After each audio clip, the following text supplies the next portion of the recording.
Okay, we're studying the Bible, but today we are actually going to start with not the Bible.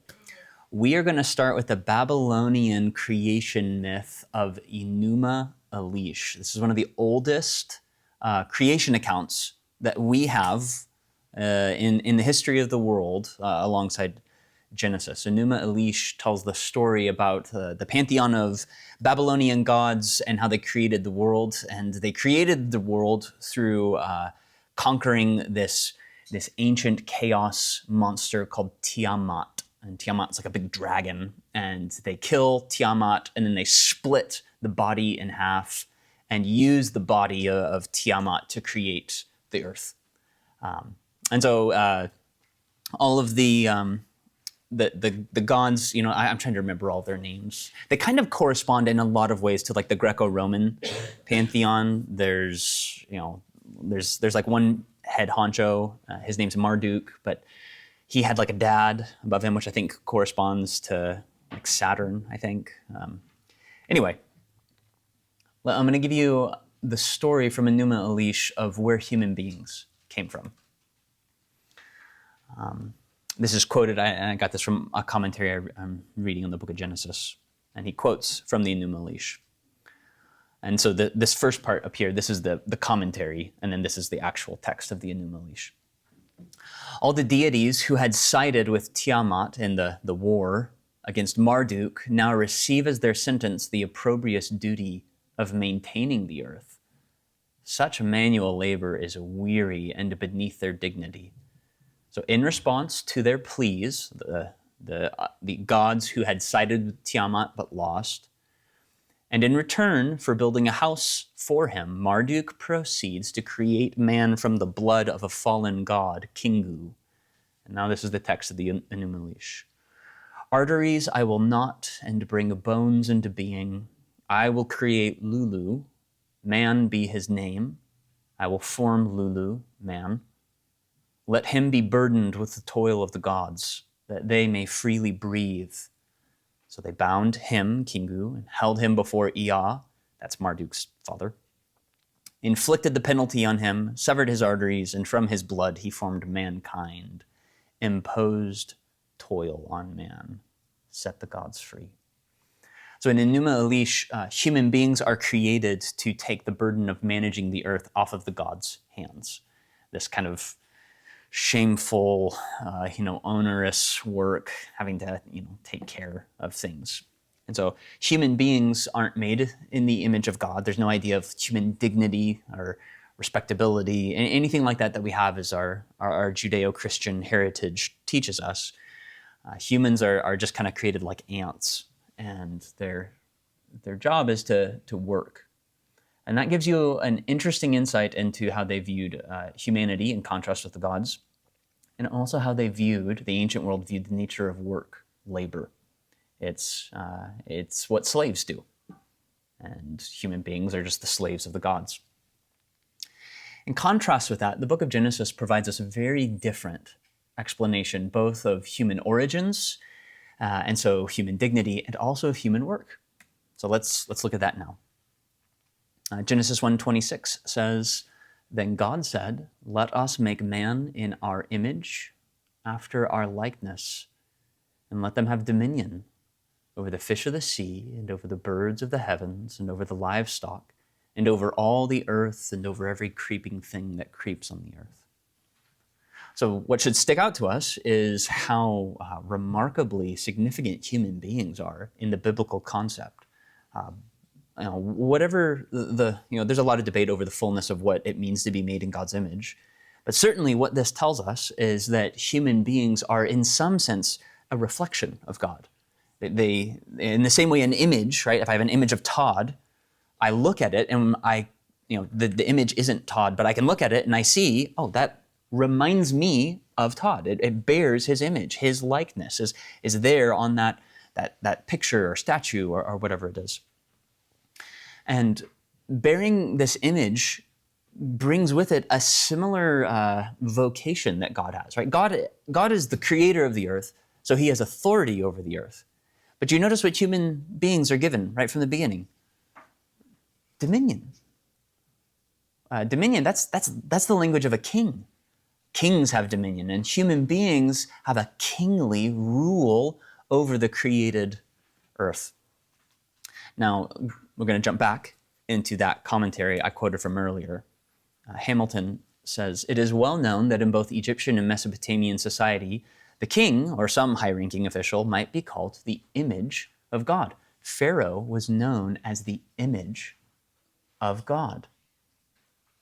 Such a designation, however, was not applied to the canal digger or to the mason who worked on his ziggurat. Genesis 1 may be using royal language to describe simply man. In God's eyes, all of mankind is royal. All of humanity is related to God, not just the king. Specifically, the Bible democratizes the royalistic and exclusivistic concepts of the nations that surrounded Israel. So in the world that Israel is in, as Moses is writing this Genesis account to a group of people, hi buddy, to a group of people who have lived in Egypt for hundreds of years, and they would have known that, okay, when you hear image of God, what do you think of? Pharaoh. He's the image. Ra, right? He's the son of Ra. That's who the image of God is. But then to be told, you bear God's image. Man, that would have seemed quite scandalous, very provocative. I, little old me, I have dominion over the earth.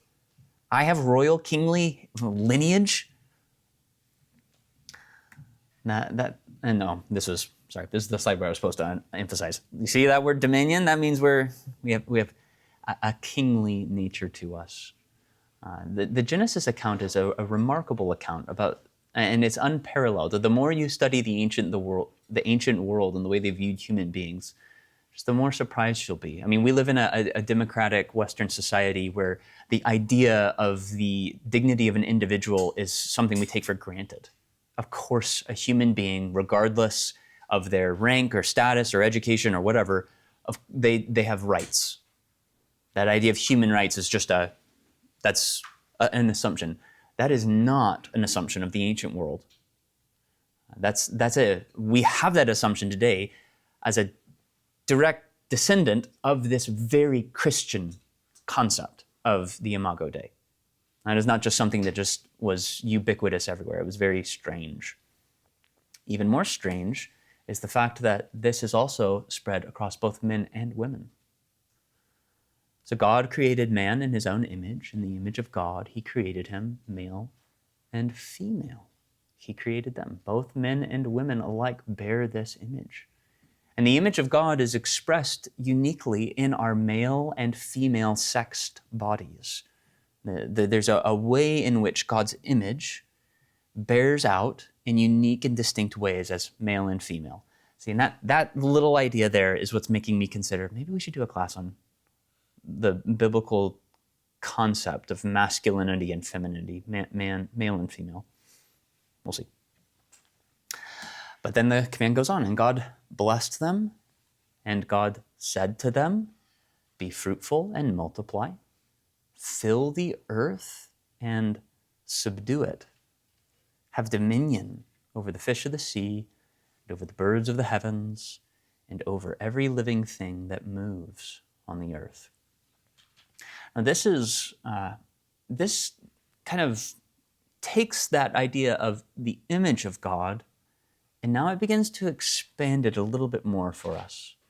The image of God is not merely a static quality, as in you bear God's image, but the image of God also ties into a vocation. And though our word image actually is both a noun and a verb. I can have an image of Todd, or I can tell Todd to image something, to be like it. And here we see his initial blessing to his people, which that's a fascinating idea. This is his blessing, but it's a command. And you just pull that out and set that aside. God's law and his blessing are not two different things. His law is a blessing, and his blessing is a law. But this shows us that he's summoning his people to be who he has made them to be his image. And so just as God creates the world, arranges it and orders it beautifully, so too he now takes the crown jewel of his creation, men and women, and invites them to arrange. They can't create in the same way he can create, but is this not the closest thing we have to creation? You can have children. The closest thing a human being has to being like God, I think, is to bear a child, a soul, a human being who did not exist now has come into existence. The one thing that we can do, it's the closest to bearing God's image, is to be fruitful. And we are to fill the earth. Right? What is Genesis 1 full of? Right? God creates and then he fills. Right? He makes the sea and he fills it with fish, makes the sky, fills it with birds, makes the land, fills it with animals, makes the sky, fills it with stars. And so he tells us, go into the earth and you do the same. Be fruitful, multiply, fill the earth, and subdue it. That little phrase, subdue, isn't that fascinating? Eden is we've talked about this before. Eden is a garden that God made in the rest inside of the world. The whole world wasn't Eden. God plants a garden. Here. Eden is a location, a spot.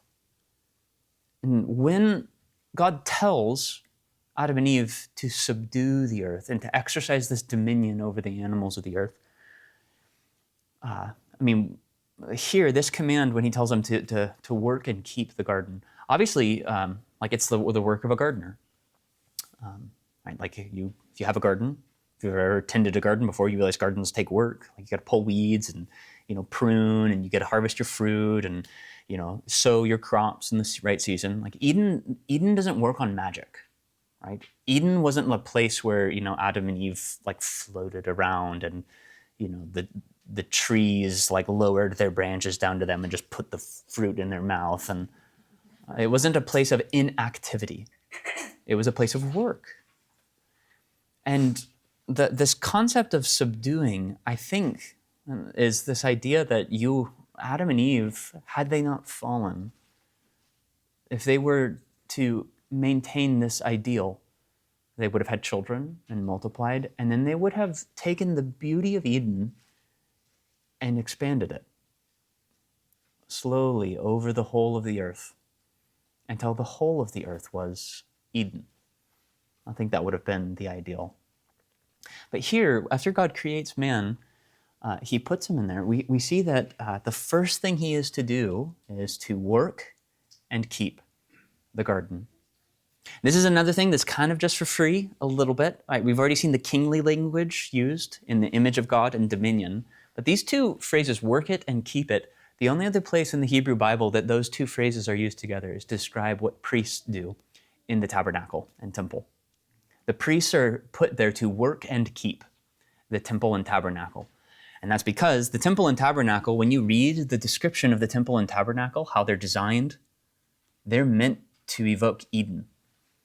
They're just all this arboreal imagery, like trees and pomegranates and palm trees, and you step in. If you want to go into the Holy of Holies, what do you have to go through first? The cherubim are there, right? And the very curtain itself has crimson stitched into the threads of crimson are stitched into the curtain, which would have, this might be a little creative, but some commentators point out that, what was it that was guarding Eden after Adam and Eve were expelled? There's a cherubim with a flaming sword that flashes back and forth, right? You go into the temple and the tabernacle, and there's a lamp, there's fire right there. You have the crimson curtain, right? The veil, and there's cherubim right there guarding the entrance. And the temple and tabernacle are, they always must be built so that they're facing east. Right? Adam and Eve, when they're expelled from Eden, which way are they expelled? East. So for you to go back into the temple and tabernacle, you must go west, just like you would be going back into Eden. Isn't that cool? Okay, that's just cool. But this also then tells us that the ideal for Adam and Eve wasn't just to be kings, but it was also to be priests. I'm not really going to get into that more, but I just can't not. There's just a lot of cool things in the Bible. Work is not something that takes place after sin enters the world. It is baked in to the very concept of creation. And of course, famously, right, before Eve comes along, Adam is invited to participate in the creation of the world through the giving of names. Now out of the ground the Lord God had formed every beast of the field and every bird of the heavens, and brought them to the man to see what he would call them. Isn't that such a, I don't know why this just for the first time ever jumped out at me, that little phrase, to see. Like God was sitting there like, I wonder what Adam's going to call this animal. And it brings a giraffe and like, all right, what are you going to call this thing, man?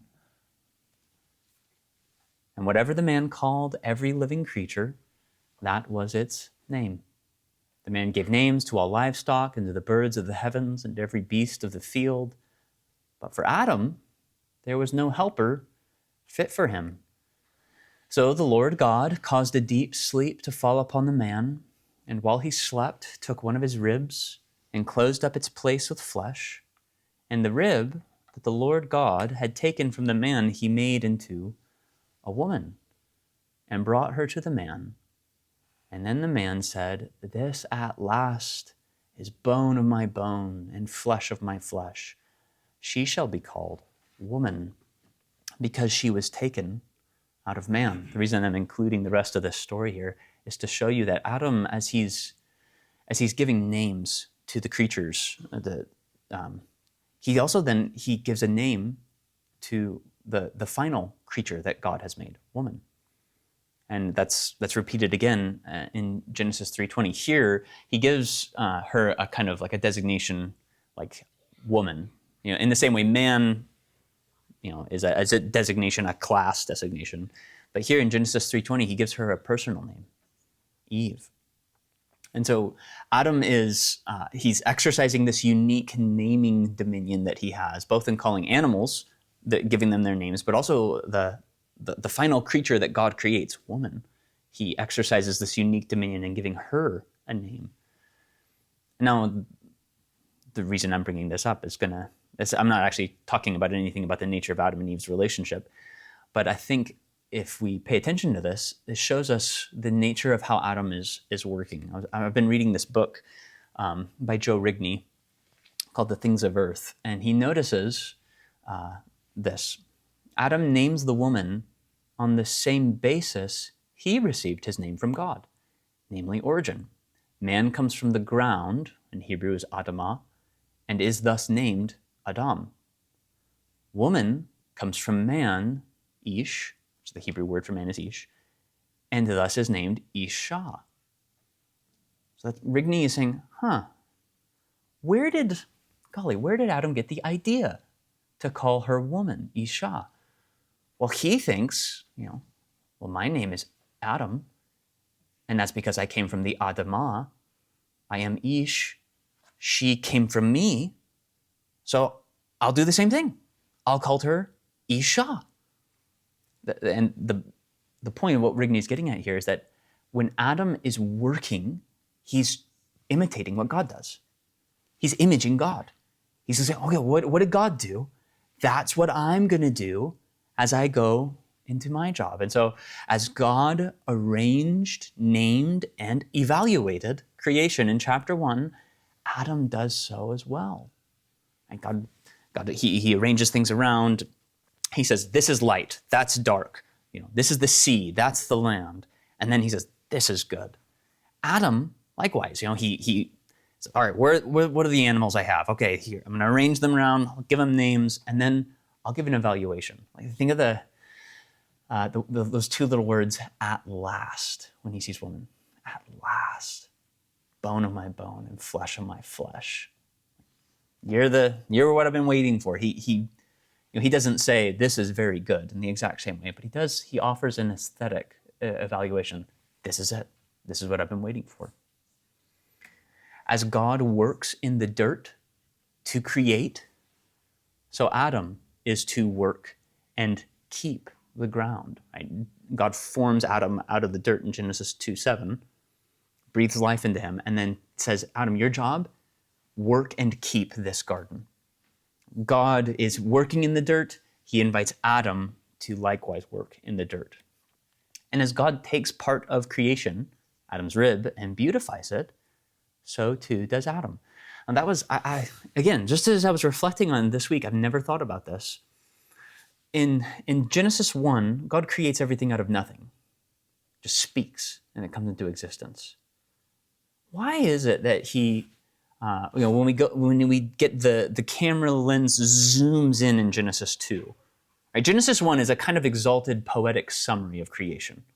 Genesis 2 is the okay, how did this really happen? Right? In Genesis 1, we're given God spoke and arranged and it was all good.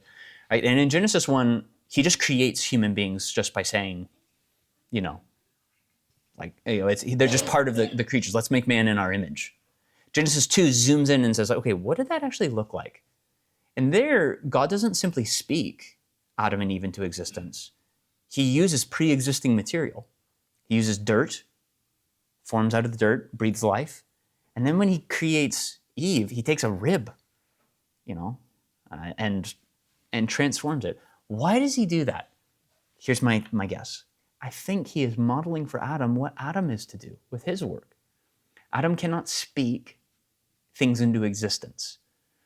All mankind can do in our jobs, in our vocations, in our work, is to take the pre-existing material that we have, right? You take the dough, the flour, you take the canvas and the paint, or the computer code and a keyboard. You take pre-existing material and you rearrange it, and you take the human language and you rearrange it and you make a poem. Right? You take your daughter's hair and you run a comb through it and curl it and whatever, and you make a hairdo. That's what human beings do. That's what our work is. We take pre-existing material and with our skill, we make it something that is better. No? Don't worry, bud. Now, of course, when we think about human work, vocation, culture making, a lot of times we think about what's frustrating about it. And of course, that's because when the fall happens, Adam is uniquely cursed. And actually, to be rather explicit, Adam himself is not cursed. The ground is cursed. This is the curse. Because you've listened to the voice of your wife and have eaten of the tree of which I commanded you, you shall not eat of it. Cursed is the ground because of you. In pain you shall eat of it all the days of your life. Thorns and thistles it shall bring forth for you, and you shall eat the plants of the field. By the sweat of your face you shall eat bread, till you return to the ground, for out of it you are taken. For you are dust, and to dust you shall return. Work is hard now. It's exhausting and exasperating, and you got to sweat to eat your bread. And you go out and you work in the garden and you plant your flowers and thorns come up. So now from Genesis 3 on, we see human vocation, work, culture. It's this weird mixed bag now. It's a good thing and it's a bad thing at the same time.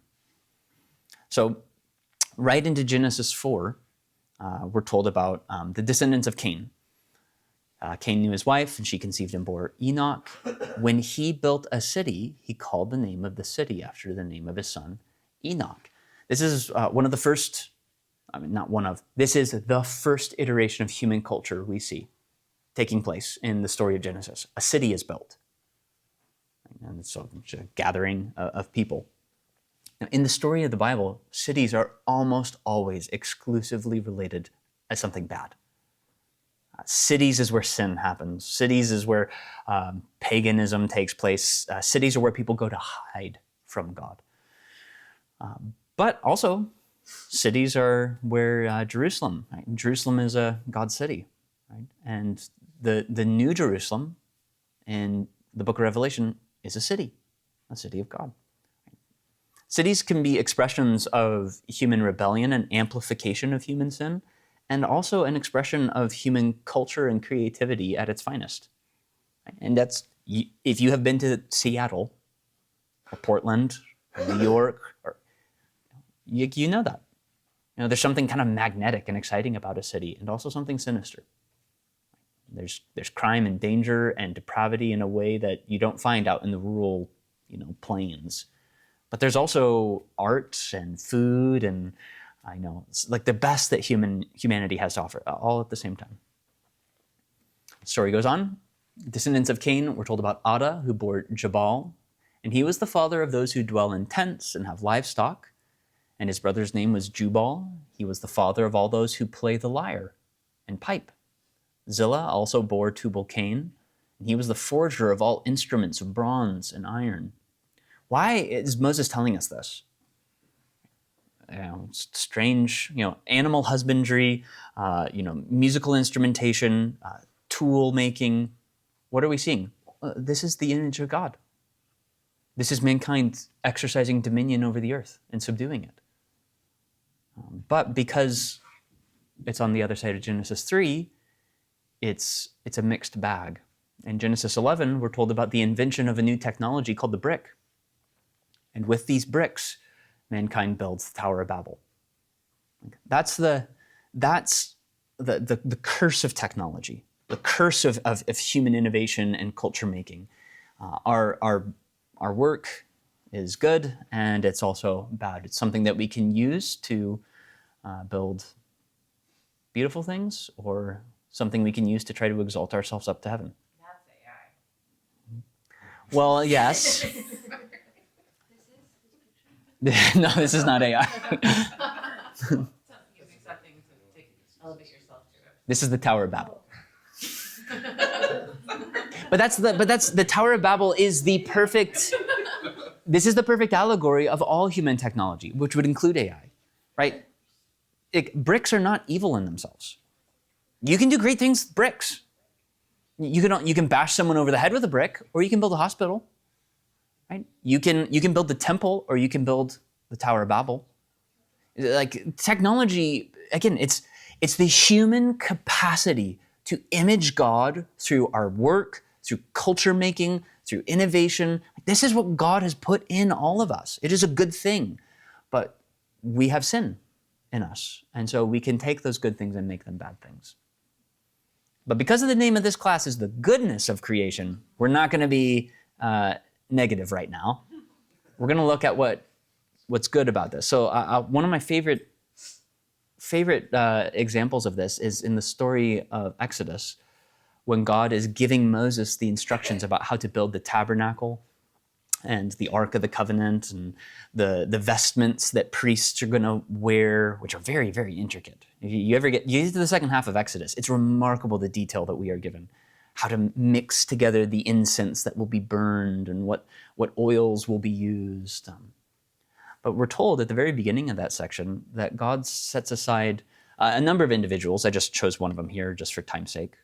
But we're told that God says, I have filled Bezalel with the Spirit of God, with ability and intelligence, with knowledge and all craftsmanship, to devise artistic designs, to work in gold, silver, and bronze, in cutting stones for setting, and in carving wood, to work in every craft.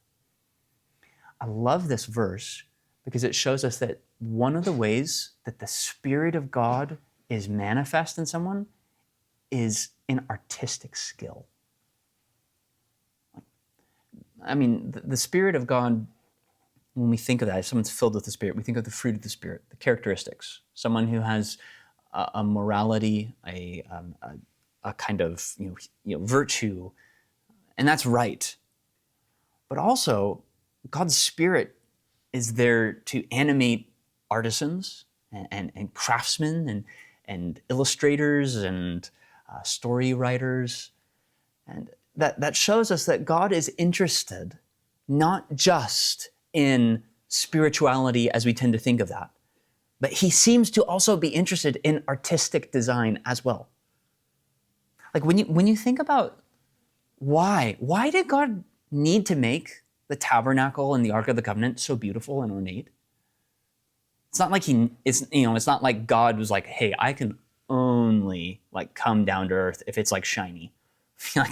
So you got to make it expensive and shiny because like I don't roll with, something podunk. God is everywhere. He existed and dwelt with his people long before they had built a tabernacle. Why? Why make it so beautiful? Well, there must be something that matters about that.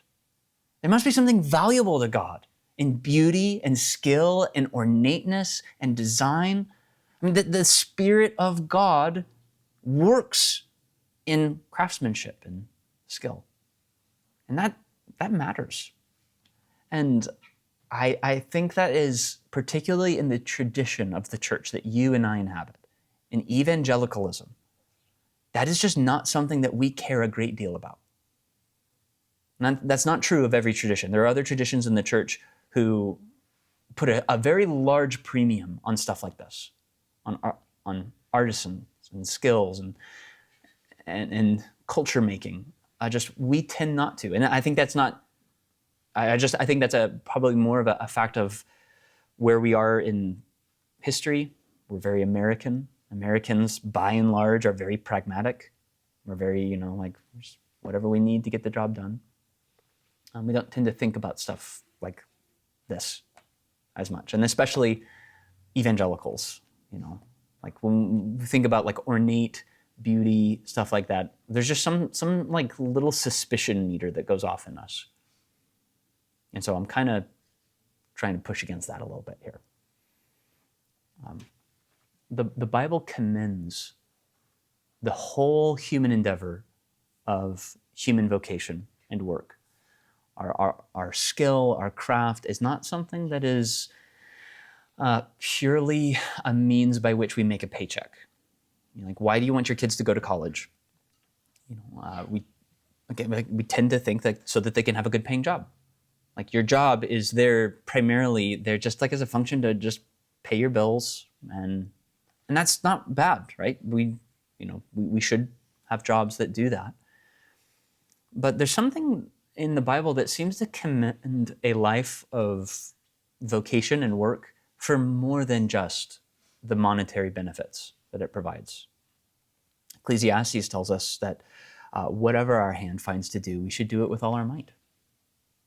We should just work hard at whatever it is that we do. And Colossians tells us, whatever you do, work heartily as for the Lord and not for men, knowing that from the Lord you will receive the inheritance as your reward. You are serving the Lord Christ. So whatever it is that you do, I know I'm using like the example of like artisans and, I don't want to pigeonhole you into thinking that like the only way that we can be honoring the Lord in our vocation is if we're doing something that is, like artistic, as we tend to think about it. You may be just a stay-at-home parent. You might just be like making dinner on Friday. You might be working a job that you honestly don't feel like adds a lot of beauty into the world. But wherever we are, with whatever skills we have, it seems like the Lord commends us to work, because that's what Adam was supposed to do in the garden. Work is a part of God's image in us, and we work hard not just to earn money, but because that's a way in which we reflect God. And okay, we got to speed this up. Another just really cool concept in Revelation, as we get to the New Jerusalem comes down. We're told that by its light will the nations walk, and the kings of the earth will bring their glory into it. What does that mean? The kings of the earth will bring their glory into the New Jerusalem. Well, the New Jerusalem is the church. Right? It's the bride of Christ. Right? So the whatever, and this is a highly symbolic language. So we're told like a city shaped like a cube floats down from the sky and lands on the earth. But that cube is also the church. So we just feel like, okay, we're not entirely sure what this means. Like literally, if we have a camcorder set up there and we're recording it, is it going to actually be a cube floating down? Maybe. Probably not. I'm assuming it's something else. But when we're told that this city will be a place where the kings of all the earth bring their glory into it, and this is repeated again, nothing unclean will ever enter it. Oh, sorry. They will bring into it the glory and honor of the nations. I think that this is referring to what every nation, what every culture has, which is uniquely honoring to God, I believe will be brought into the new heavens and the new earth and will be enjoyed forever. So everything that is a part of the human endeavor to create culture, to subdue the earth, to be fruitful, multiply, subdue the earth, fill it, that kind of cultural mandate, which has its expressions in all sorts of different nations. Everything that is good that has come out of that, so not the Tower of Babel, but what is good, will be brought into the new heavens and new earth and enjoyed forever. So this could be, what's different about the unique different nations around the earth?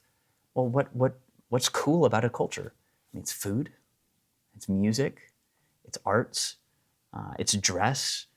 All of that is going to be brought into the new heavens and new earth, and it'll be a remarkable multicultural experience, stripped of sin, there to be enjoyed forever.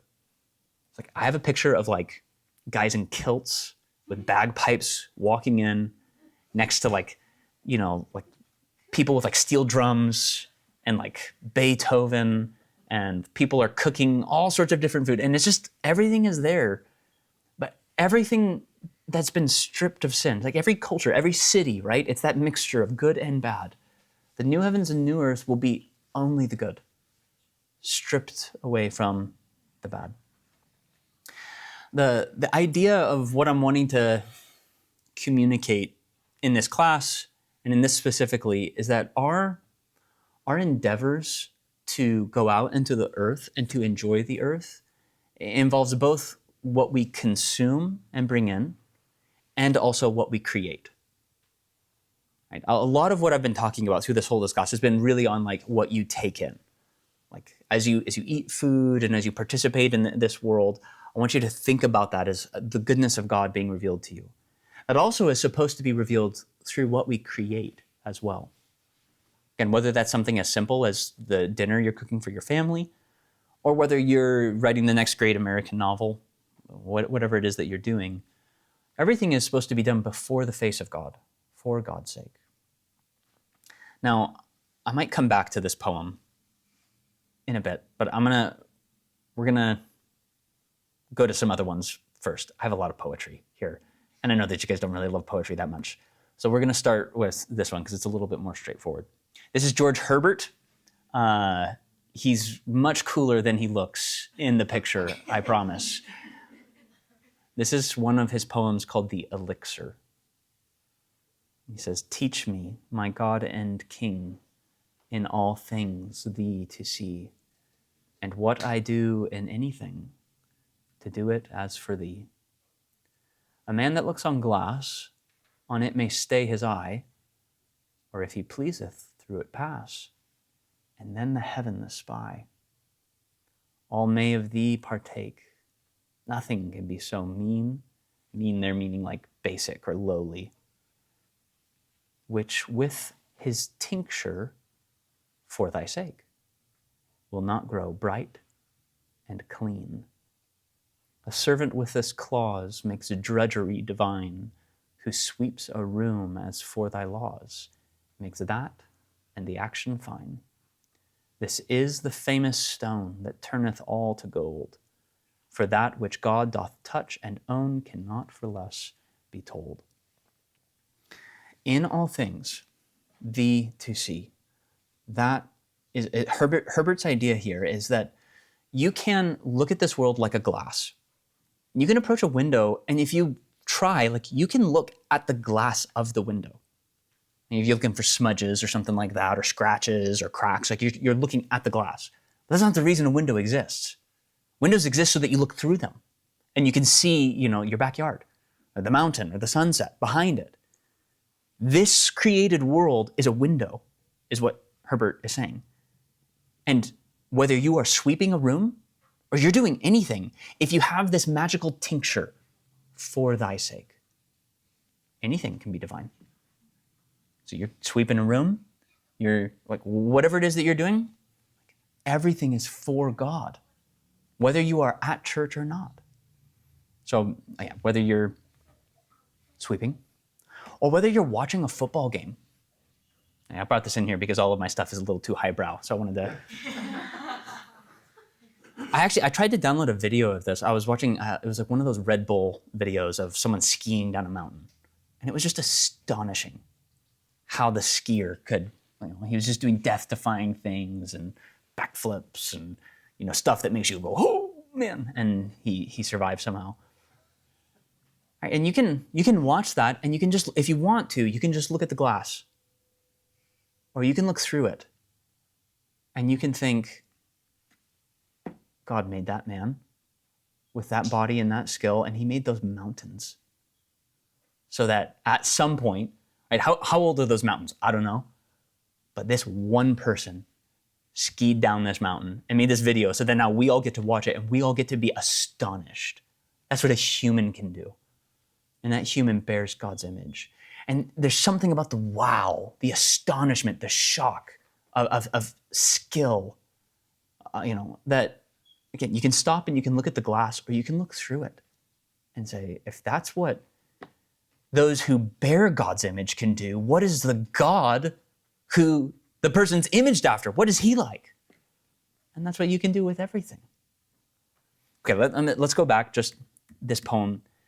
This man is like a hobbit in real life. Okay, this is... Just bear with me. Try to like this. Really try, okay? Because this is really significant. Malcolm Guite, sapientia there is the Latin word for wisdom. And he's basing Proverbs 8, wisdom is personified, and in Proverbs 8, wisdom says, I was there at the beginning of God's creation. I'm stitched into everything. Every part of this world reveals me. So he says, and this is a praise, a hymn. I cannot think unless I have been thought, nor can I speak unless I have been spoken. I cannot teach except as I am taught, or break the bread except as I am broken. O mind behind the mind through which I seek, O light within the light by which I see, O word beneath the words with which I speak, O founding, unfound wisdom finding me, O sounding song whose depth is sounding me, O memory of time reminding me, my ground of being always grounding me, my maker's bounding line defining me. Come, hidden wisdom, come with all you bring. Come to me now, disguised as everything. The only way we think or speak or act or understand this world is patterned after God. He's the mind behind our mind. Even as we try to express, as we're using language to try to communicate who this God is, we recognize that language itself is predicated on a God who speaks. It means that as we exist in this world, which is God's world, that he made, and all of the raw material that we are trying to use in our jobs and culture and vocation or whatever, it's all his stuff. And so as we participate in all of it, there's nothing you can do in this world to escape God. It's all his materials. He owns all the Legos, and we're building with them. And so as we build with them, we're reminded, I didn't make these. And so if you have that, then that God can come to you disguised as everything. He's there in the book you're reading, in the pasta that you are making, in the car that you are driving. He's everywhere. You can't escape him. And that just expands our life. I don't know if you ever feel bored sometimes with your faith, or feel kind of like when you step into church mode, you're stepping into a smaller house than in the world you inhabit when you go to work. Like this is the world where we have like a really narrow band of experiences and language and stuff that applies to me. But as I interact with my coworkers, or I go on the internet, or I listen to music, or watch a show on Netflix, it's like it feels so much bigger. There's so much more experience. And that's just a trick of the devil to convince you that God has created Sunday, but not Monday, Tuesday, Wednesday, Thursday. So we can watch football, or of course we can eat food. Look at that. Don't you want to dive right into that? I'm going to use food here just for, again, I could have gone through a lot of pictures. I was going to do, music and whatnot, but one of my favorite books that I read last year was this book, The Supper of the Lamb, by Robert Farrar Capon. He's a professional chef who then became an Anglican priest. So he has a really unique, and he's a fantastic writer. He says, to be sure, food keeps us alive, but that is only its smallest and most temporary work. Its eternal purpose is to furnish our sensibilities against the day when we shall sit down at the heavenly banquet and see how gracious the Lord is. Nourishment is necessary only for a while. What we shall need forever is taste. That's a person who is able to see God coming in everything. And then this is just such a cool quote. I'm just going to toss it in. Food is the daily sacrament of unnecessary goodness, ordained for a continual remembrance that the world will always be more delicious than it is useful. If you have eyes to see it, you'll see how he's talking about more than just food here. That's life. And so we don't have to live in the stuffy straitjacket of pragmatic utilitarianism, where everything is just about how useful it is. God doesn't care about that as much. He's made this world full of tulips and rainbows. It's just beautiful. Okay, last example I'm going to use. Of course, I'm going to use this. Tolkien, in one of J.R. Tolkien's lectures he gave, it's called On Fairy Stories, and he's reflecting on why it is we like to tell stories. And he describes human beings as sub-creators. Adam was a sub-creator. God is the creator, but we bear God's image. And so just like God creates, arranges, fills, and names, human beings who bear that image are invited into that same process. We want to be like God, and our God is an author. And so Tolkien was thinking about, why do we feel this compelling urge to tell stories, especially fantasies. Fantasies, these stories where we're reminded that magic exists, that the bad guys lose and the dragon will get its head chopped off. He says, fantasy remains a human right we make in our measure and in our derivative mode because we are made. Not only made, but made in the image and likeness of a maker. And that's why we want to make. And that's why stories matter a lot to us. Now, I'm gonna play a clip from The Lord of the Rings. Do you think there's going to be orcs in this? Do you think Calvin's going to be okay with that? I think he'll be okay. But I'm gonna play for you a scene from The Return of the King, and I'll let it stand for itself. Has anyone not seen The Return of the King at all? Okay. No. Okay. Well. The scene I'm going to show you is when the last city of men, is being besieged by the forces of evil. And if they lose this battle, the bad guys win forever, and all mankind will be destroyed. And there's two kings who are really left on Middle Earth. And one's become wicked and has succumbed to despair, and he's committed suicide. The other is prepared to lead his men to charge in a hopeless charge that they can no way possibly win. But he does it because it's the right thing to do.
day, a red day, and the sun rises!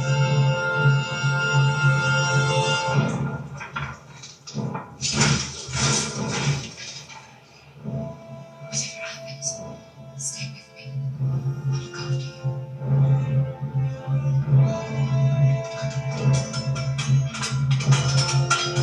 Lie down! Lie down! Lie! Like the ruin and the world ends here!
Now I'm going to read that, as powerful as that is.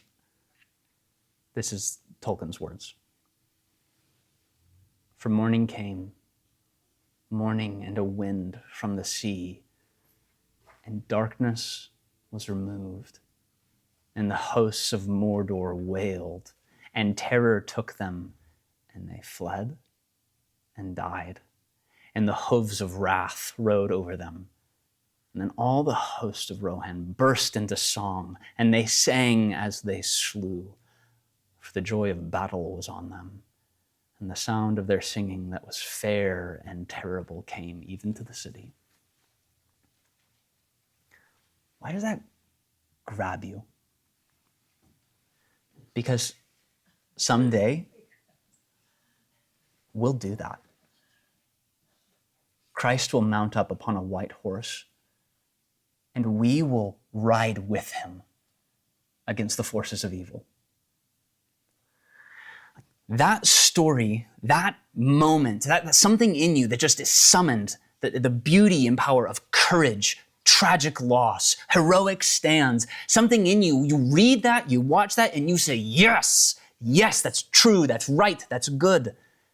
And we experience that because a man named J.R.R. Tolkien found a way to use the skill of language and story to take the materials of God's world, the truths that he has put into this world, and arrange it in such a way that we would participate in it. And through it, we would have our hearts and minds lifted up to our great King, who valiantly rides against the forces of evil, and we one day will charge with him. And there's no end to this. You can again, I can't tell you how many times I've watched that scene, and I can think, oh, music. Did you hear those French horns? what they did to you, the timpani as it played and boomed, the movie itself. Peter Jackson made that. The ability of cameras and costume designs and horse riders and swords. And again, if you can, I'm so jealous for you to have this kind of omnivorous awareness that God can come to you disguised as anything. And life is so much richer. That's the way you're meant to live, to participate in this world that way. Not everything is as high caliber as that moment, but you can have it. And that's what I want for you, both in what you consume and what you create. Okay, that's all I've got. Let me pray. Father, we love you. We thank you for this wonderful world that you have made. Thank you for the gift of human culture and vocation and work, the way that we have received as a gift what so many other image bearers have given to us in the form of story and song and art and technology. We are so grateful. And Father, we pray that you would give us eyes to see you disguised in everything. And so come now and help us, even as we go to church and we sit in comfortable chairs in a heated room that is well lit and sing music and listen to your word as it's intelligibly given. All of this is just gifts upon gifts from you. Help us be good receivers of these gifts and faithful stewards as we use the gifts you have given us in this world. In Jesus' name, amen.